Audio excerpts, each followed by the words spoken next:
புகழும் புகழ்ச்சியும் ஏக வல்லவனான அல்லாஹுக்கே உரித்தாகட்டுமாக. சாந்தியும் சமாதானமும் கண்மணி நாயகம் ஸல்லல்லாஹு அலைஹி வஸல்லம் அவர்களின் மீதும், அன்னாரை வழுவாது தழுவாது பின்பற்றிய சத்திய சஹாபாக்களின் மீதும், தாபியீன்கள் மீதும், மேலும் குறிப்பாக இங்கு கூடியிருக்கும் நம் அனைவர்களின் மீதும் என்றென்றும் என்றும் நிலவட்டுமாக. ஆமீன். கண்ணியமிக்க அல்லாஹ்வின் நல்லடியார்களே, அல்லாஹ்வின் மாபெரும் கிருபையின் காரணமாக நேற்றைய தினம் ஆகஸ்ட் 15 நமது இந்திய திருநாட்டினுடைய 78வது சுதந்திர தினத்தை நாம் கொண்டாடி இருக்கிறோம். அல்ஹம்துலில்லாஹ். பல்வேறு ஸ்கூல்களிலும் சரி, காலேஜ்களிலும் சரி, பல்வேறு பள்ளிகளிலும் சரி இந்திய கொடிகளை ஏற்றி, நாம் தேசிய கொடிகளை ஏற்றி இந்த சுதந்திர தினத்தை கொண்டாடியது மட்டுமல்லாமல், இந்த சுதந்திரத்திற்காக பாடுபட்ட, தியாகம் செய்த உயிர் தியாகிகளை பற்றியும் நாம் நினைவு கூர்ந்து கொண்டிருக்கிறோம். அதிலும் குறிப்பாக நாம் முஸ்லீம்கள் ஆகிய இருக்கக்கூடிய நாம் சில விஷயங்களை தெரிந்து கொள்வதற்கு கடமைப்பட்டிருக்கிறோம். கண்ணியமிக்கவர்களே, நீதமாக சிந்திக்கக்கூடிய வரலாற்று ஆசிரியர்களும் சரி, எழுத்தாளர்களும் சரி, இந்திய சுதந்திர வரலாற்றை பற்றி பதிவு செய்யக்கூடிய சமயத்திலே இப்படி ஒரு வாசகத்தை பதிவு செய்வார்கள். இந்திய சுதந்திர வரலாறு என்பது, இந்திய சுதந்திர போராட்ட வரலாறு என்பது இந்த முஸ்லிம்களின் குருதிகளால் எழுதப்பட்டது, இந்த முஸ்லிம்களின் ரத்தத்தால் எழுதப்பட்டது என்பதாக பதிவு செய்வார்கள். குஷ்வந்த் சிங் என்பதாக சொல்லக்கூடிய ஒரு மிகப்பெரிய வரலாற்று ஆசிரியர் அவர்கள் 1975ஆம் ஆண்டு வெளியாகிய இல்லிஸ்ட்ரேட் வீக்லி என்ற நாளிதழில் ஒரு வாசகத்தை பதிவு செய்திருக்கிறார். இந்த முஸ்லிம்கள் அவர்கள் இந்தியாவில் வசிக்கக்கூடிய விகிதாச்சாரத்தை காட்டிலும், அவர்கள் இந்தியாவிலே வசிக்கக்கூடிய சதவீதத்தை காட்டிலும் இந்த இந்திய சுதந்திரத்திற்காக அவர்கள் செய்த உயிர் தியாகமும் சரி, அவர்கள் கொடுத்த பொருளாதாரமும் சரி, அவர்கள் வாரி வழங்கிய நிலங்களும் சரி அதிகமாகவே இருந்தது. மட்டுமல்லாமல் பன்மடங்காக இருந்தது என்பதாக கூறி காட்டுவார். கண்ணியமிக்கவர்களே, ஆக முஸ்லீமாக இருக்கக்கூடிய நாம் அனைவரும் இந்த இஸ்லாமியர்களுக்கும் இந்த இந்திய சுதந்திர வரலாற்றிற்கும் தொடர்பு என்ன என்பதை அறிந்து கொள்ள கடமைப்பட்டிருக்கிறோம். கண்ணியமிக்கவர்களே, ஆங்கிலேயர்கள் வணிக ரீதியான ஒரு தோற்றத்திலே இந்தியாவுக்கு வந்தது மட்டுமல்லாமல், முதலாவதாக இந்த இந்திய மண்ணை பிடிக்க வேண்டும் என்ற ஆசை அவர்கள் உள்ளத்திலே ஏற்பட்ட பொழுது, இந்த இந்தியாவை ஆட்சி செய்ய வேண்டும் என்ற ஆசை அவர்களுக்கு எட்டிய பொழுது, முதலாவதாக அவர்களை எதிர்த்து போராடியவர்கள் சிராஜுத் தௌலா ரஹிமஹுல்லாஹ் இருந்தார்கள். வங்காளத்தை ஆண்டு கொண்ட சிராஜுத் தௌலா ரஹிமஹுல்லாஹ் அவர்கள் தங்களது படைகளை திரட்டி முதலாவதாக ஆங்கிலேயர்களை எதிர்த்த வீரராக அவர்கள் இருந்து கொண்டிருந்தது மட்டுமல்லாமல், அந்த ஆங்கிலேயர்களை அங்கிருந்து அடித்தும் விரட்டி காட்டினார்கள். கண்ணியமிக்கவர்களே, இதை பார்த்த ஆங்கிலேயர்கள் அவர்களுடைய படையை எதிர்கொள்ள முடியாமல் பிரிட்டனிலிருந்து கடல் ரீதியாக கடல் படைகளை இறக்கினார்கள். மிகப்பெரிய கடல் படை அது வங்காளத்தின் அந்த கடற்கரையிலே வந்து நின்றது. அதை பார்த்த சிராஜுத் தௌலா ரஹிமஹுல்லாஹ் அவர்கள் அந்த கடற்படையை கரைக்கு வரவிடாமல் அங்கேயே அந்த படையை முற்றுகையிட்டு அப்படியே அவர்களை விரட்டி அடித்து காட்டினார்கள். கண்ணியமிக்கவர்களே, சிராஜுத் தௌலா ரஹிமஹுல்லாஹ் அவர்களை பல்வேறு விதமான போர் தாக்குதலை கொண்டு வீழ்த்திய பிறகுதான் முதலாவதாக ஆங்கிலேயருடைய ஆட்சி இந்தியாவிலே ஏற்பட்டது, வங்காள தேசத்திலே ஏற்பட்டது. கண்ணியமிக்கவர்களே, இது போன்று இஸ்லாமியர்கள் எந்த ஒரு காரணத்திற்காகவும் இந்த இந்தியாவை ஆங்கிலேயர்கள் கைப்பற்றிவிடக் கூடாது என்பதற்காக மிகப்பெரிய ஒரு போராட்டங்களை ஏற்படுத்தி காட்டினார்கள். கண்ணியமிக்கவர்களே, அதிலும் குறிப்பாக இந்த உலமாக்களுடைய பங்களிப்பு பிரத்யேகமாக இருந்து கொண்டு வந்தது. கண்ணியமிக்கவர்களே, இந்தியாவிலே ஆங்கிலேயர்கள் ஆட்சி செய்திருக்கக்கூடிய காலம், சுதந்திரத்திற்காக யாரெல்லாம் பிரசங்கங்கள் செய்தார்களோ அவர்களை எல்லாம் கைது செய்து கொண்டிருந்தார்கள். அந்த சமயத்திலே உலமாக்கள் ஜும்மாவுடைய மேடைகளை இந்திய சுதந்திர போராட்டத்திற்காக அதை பயன்படுத்தி கொண்டார்கள். தங்களது பிரசங்கங்களிலே இந்திய சுதந்திரத்திற்காக போராடுவது ஒவ்வொரு முஸ்லிமின் மீதும் கடமை என்பதாக பிரகடனம் செய்தார்கள். இதை பார்த்த பல்வேறு ஆங்கிலேயர்கள் பல்வேறு மஸ்ஜிதுகளில் இருக்கக்கூடிய உலமாக்களை அங்கேயே சொட்டு கொன்றிருக்கிறார்கள். கண்ணியமிக்கவர்களே, வரலாற்று ஆசிரியர்கள் பதிவு செய்திருக்கிறார்கள், சுதந்திரத்திற்கு முன்பதாக கட்டப்பட்ட பழமை வாய்ந்த பள்ளிகளை நீங்கள் சென்று பார்த்தீர்கள் என்று சொன்னால் எந்த ஒரு பள்ளியும் உலமாக்களுடைய ரத்தம் தோய்க்காமல் அது இருக்காது. எல்லா பள்ளிகளிலும் உலமாக்கள் கொடுமைப்படுத்தப்பட்டு அங்கே ஷஹீதாக்கப்பட்டிருக்கிறார்கள் என்பதாக கூறி காட்டினார்கள். கண்ணியமிக்கவர்களே, அது மட்டுமல்ல, தியோபந்த் உலமாக்கள் இந்த சுதந்திர போராட்டத்திற்காக முஸ்லிம்களை ஆர்வம் ஊட்டும் விண்ணமாக அவர்களை தூண்டிவிடுவதற்காக ஆங்கிலேயத்தை கற்றுக்கொள்வது முஸ்லிமாக பிறந்தவருக்கு ஹராம் என்பதாக ஃபத்வாவை கொடுத்தார்கள். அது மட்டுமல்ல, ஆங்கிலேயத்தை கற்றுக்கொள்வது மட்டுமல்ல, ஆங்கிலேயர்கள் தயாரிக்கும் உடைகளை அணிவது முஸ்லிம்களுக்கு ஹராம், ஆங்கிலேயருடைய கலாச்சாரத்தை பின்பற்றுவது முஸ்லிம்களுக்கு ஹராம், ஆங்கிலேயருடைய படையில் கலந்து கொள்வது முஸ்லிம்களுக்கு ஹராம் என்பதாக பல்வேறு ஃபத்வாக்களை வழங்கினார்கள்.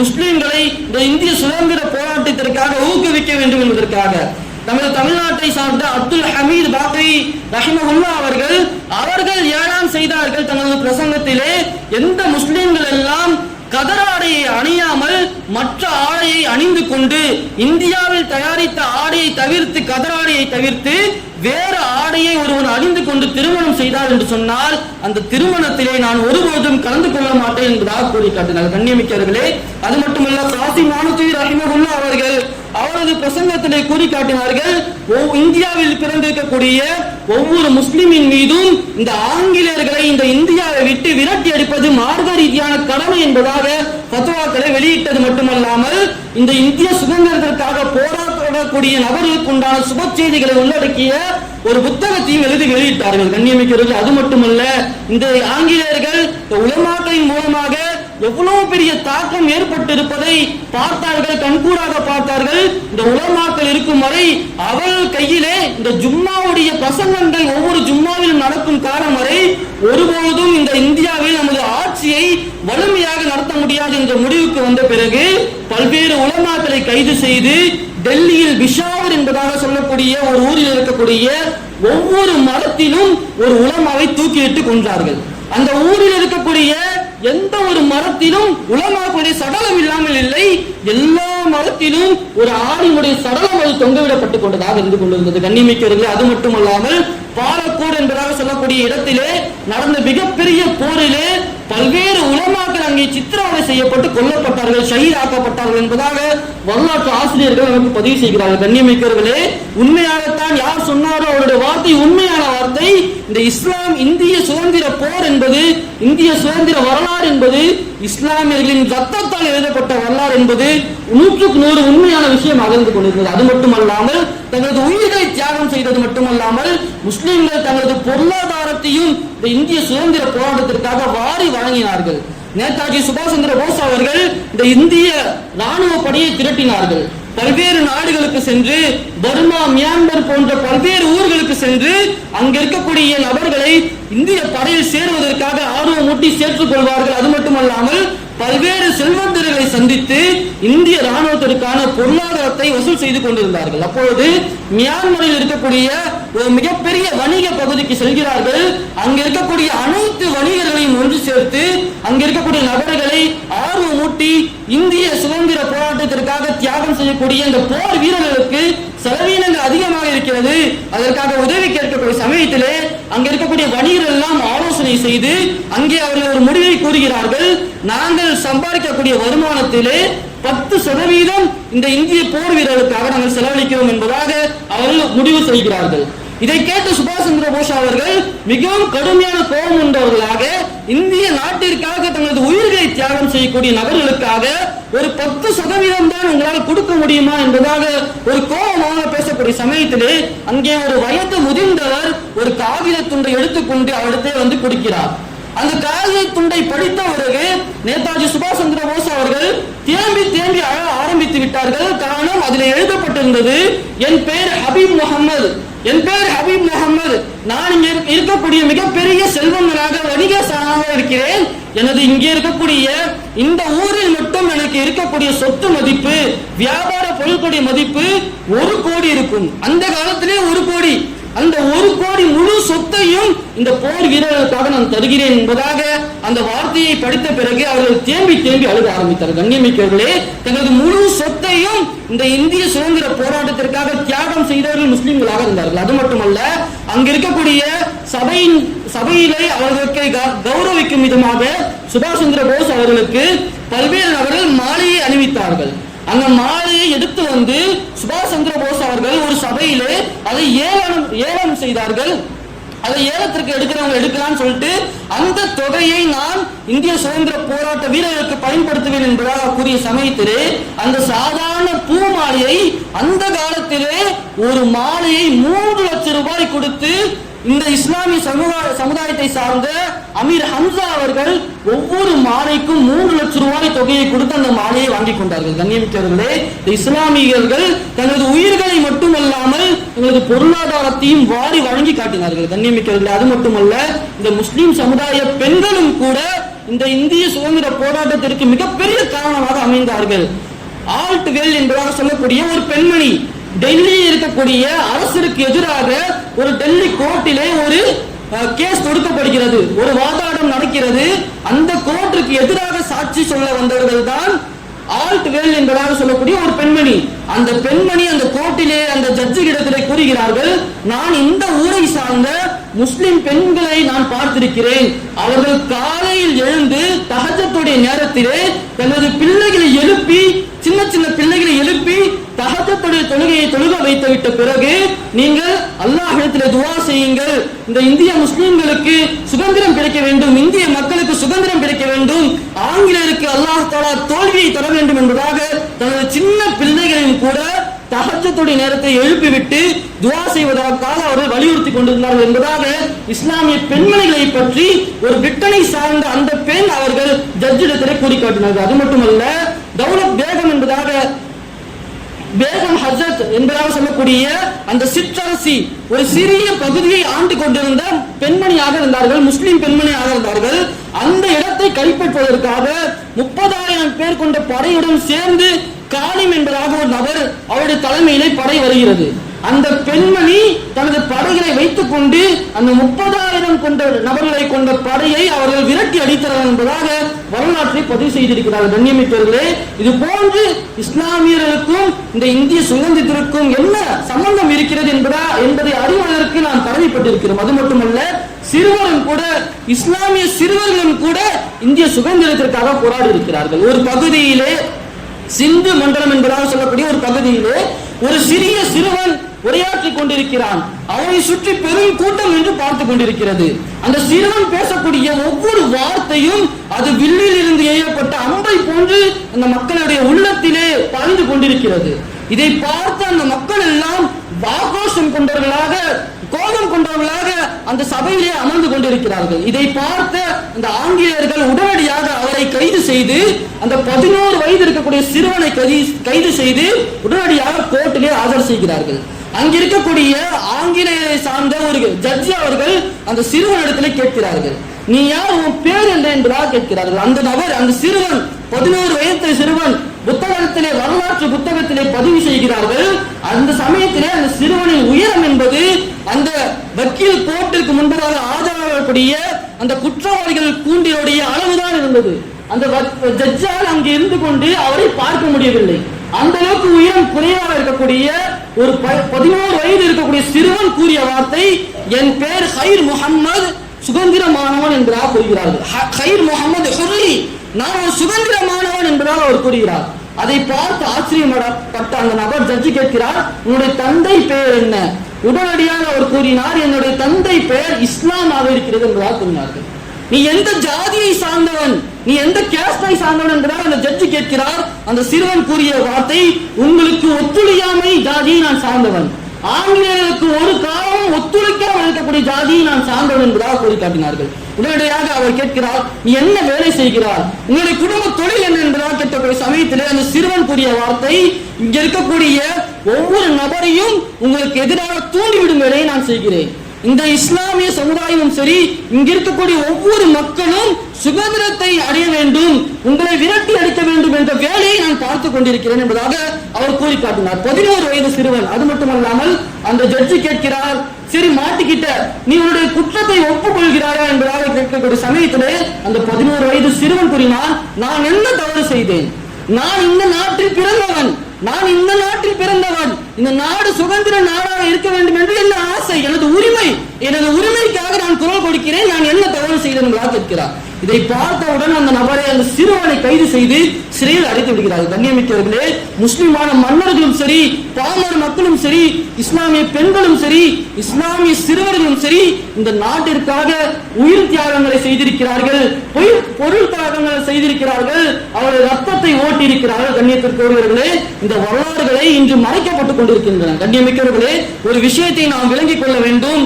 ஒரு நாட்டில் பிறந்திருக்கக்கூடிய பூர்வ குடி மக்கள், அந்த நாட்டிலே பிறந்து அங்கே வாழ்ந்து கொண்டிருக்கக்கூடிய பூர்வ குடி மக்களை அங்கிருந்து விரட்டி அடிக்க வேண்டும் என்று சொன்னால், அவர்களை அகதிகளாக ஆக்க வேண்டும் என்று சொன்னால், இந்த நாட்டிற்கும் உனக்கும் சம்பந்தம் இல்லை என்று செய்ய வேண்டும் என்று சொன்னால் 5 விதமான சூழ்ச்சிகளை ஒவ்வொரு அரசாங்கமும் கையில் எடுக்கும். ஒவ்வொரு அரசாங்கமும் 5 விதமான சூழ்ச்சிகளை கையில் எடுக்கும். அதிலே முதலாவது சூழ்ச்சி, அந்த நபர்களுக்கும் அந்த சமயத்தவர்களுக்கும் அந்த நாட்டிற்கும் இருக்கக்கூடிய வரலாற்றை அவர்கள் மாற்றி விடுவார்கள். அந்த நாட்டிற்கும் அவர்களுக்கும் சம்பந்தமாக இருக்கக்கூடிய, தொடர்பாக இருக்கக்கூடிய அனைத்து விதமான வரலாறுகளும் அங்கு அளிக்கப்படும். அந்த சூழ்ச்சிகளை தான் இன்று கையில் எடுத்திருக்கிறார்கள். இந்த வரலாறுகளை பல்வேறு பிரிவுகள் அவர்கள் செய்துவிட்டார்கள். அவுரங்கசீப் ரஹிமஹுல்லாஹ் சொல்லக்கூடிய மிகப்பெரிய மகான், அவர்களுடைய காலத்தில் தான் கோவிலில் இருக்கக்கூடிய பூசாரிகளுக்கு கூட கவர்மெண்ட் சம்பளம் அவங்க கொடுத்தாங்க. பள்ளியில் இருக்கக்கூடிய உலமாக்களுக்கும் கவர்மெண்ட் மூலியமாக சம்பளங்கள் போடப்பட்டது. கோவிலில் இருக்கக்கூடிய பூசாரிகளுக்கும் கவர்மெண்ட் சம்பளத்தை அவர்கள் கொடுத்தார்கள். அரசாங்கத்தின் மூலமாக சம்பளங்களை கொடுத்தார்கள். பல்வேறு கோவில்கள், சிதிலமடைந்த கோவில்களை புறம் செய்து புதுப்பித்துக் கொடுத்தார்கள். ஆனால் அவர்களை பற்றி எழுதக்கூடிய சமயத்திர வரலாற்றிலே அவர்கள் அந்த வரலாற்றை மாற்றி பல்வேறு கோவில்களை இடித்து அங்கே பள்ளிகளை கட்டினார்கள் என்பதாக வரலாற்றை திரித்து இன்று எழுதி கொண்டிருக்கிறார். கண்ணியமிக்கவர்களே, இந்த சமயத்தில் ஒவ்வொருவரும் நாம் இந்த வரலாற்றை நாம் அறிந்து கொள்வது நம் மீது கடமையாக இருந்து கொண்டிருக்கிறது. கண்ணியமிக்கவர்களே, அது மட்டுமல்லாமல் மருதநாயகம் என்பதாக சொல்லக்கூடிய கான் சாஹிப் ரஹிமஹுல்லாஹ் அவர்கள் தமிழகத்தை சார்ந்தவர்கள். அவர்கள் எதிர்த்து போராடிய ஒரு நபர் கூட உயிரோடு இருந்ததில்லை. அவர்கள் மீது இருந்த அச்சத்தின் காரணமாக அவர்களை தூக்கில் போட்டு கொன்ற பிறகும் கூட மீண்டும் எழுந்து வந்து எங்களிடத்திலே போராடுவாரா என்ற ஒரு பயம் ஆங்கிலத்தில் இருந்தது. உடனே அவர்களை துண்டு துண்டாக வெட்டி ஒவ்வொரு உறுப்பையும் ஒவ்வொரு ஊரிலே சென்று புதைத்தார்கள். கண்ணியமிக்கவர்களே, அப்படிப்பட்ட மிகப்பெரிய ஆங்கிலேயர்களுக்கு குறைச்சலை கொடுத்தவர்கள் இஸ்லாமியர்களாக இருந்து கொண்டிருந்தார்கள். திப்பு சுல்தான் ரஹிமஹுல்லாஹ் அவர்கள் அவர்களை வீழ்த்திய பிறகு ஆங்கிலேயர்களுடைய கவர்னர் கூறிய வார்த்தை, இவர்கள் மட்டும் இந்த 3வது மைசூர் போரிலே எங்களை வீழ்த்திருந்தால் நாங்கள் இந்த நாட்டை விட்டே சென்றிருப்போம். அவ்வளவு மிகப்பெரிய கடுமையான அச்சுறுத்தலை எங்களுக்கு கொடுத்தார்கள். எங்களை எதிர்த்து அவ்வளவு போராடினார்கள். எப்படியோ அந்த படையில் இருக்கக்கூடிய அந்த மைசூர் திப்பு சுல்தான் ரஹிமஹுல்லாஹ் அவர்களுடைய படையில் இருக்கக்கூடிய ஒரு நபரை வைத்து அவர்களை தீர்த்து கட்டி காட்டினார்கள். எனவேதான் இந்த திப்பு சுல்தான் ரஹிமஹுல்லாஹ் அவர்கள் வீழ்ந்தார்கள். கண்ணியமிக்கவர்களே, இது போன்று பல்வேறு சரிதைகள், வரலாறுகள் இஸ்லாமிய ரத்தத்தால் எழுதப்பட்டது இந்த இந்திய சுதந்திர வரலாறு என்பதாக வரலாற்று ஆசிரியர்கள் பதிவு செய்து காட்டுகிறார்கள். ஆக இந்த வரலாறுகளை தெரிந்து கொள்வது நம்மின் மீது கடமையாக இருக்கிறது.